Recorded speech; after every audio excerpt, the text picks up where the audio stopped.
Alam mo ba na ang bawat relasyon ay dumadaan sa 5 mahahalagang stage? At interesting dito, karamihan ay hanggang stage 2 lang ang naabot at doon na natatapos ang kwento. Stage 1, ito ang tinatawag nating honeymoon phase. Dito, parang lahat ay perpekto.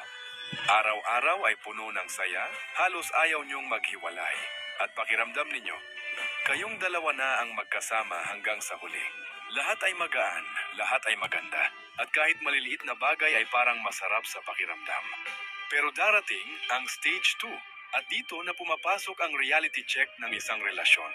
May tampuhan, selos, hindi pagkakaintindihan, pati maliliit na bagay ay lumalaki. At sa puntong ito ay maraming relasyon ang nauuntog. Hindi kinaya, naghiwalay, at ang ending, balik na naman sa panibagong stage 1, uulit sa parehong cycle, paulit-ulit lang. Ngunit, kung malagpasan ninyo ang stage 2, darating kayo sa stage 3, acceptance.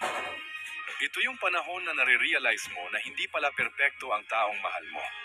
Pero kahit anuman ang nakaraan niya, sino man siya, tanggap mo pa rin. At dahil doon, nagsisimulang tumibay ang pundasyon ng relasyon ninyo. Pero to be honest, hindi lahat umaabot dito. Kasi may mga hindi kayang tanggapin ang flaws ng partner nila.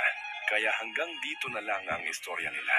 At kung papalarin at lumagpas ka sa stage 3, darating ka sa stage 4, true commitment. Ito na yung kampante ka na sa partner mo. Walang kondisyon, walang alinlangan. Hindi na ito basta magkasama lang, kundi buo na ang loob ninyo na pangmatagalan talaga. At ang pinakahuling yugto, stage 5, unity o oneness.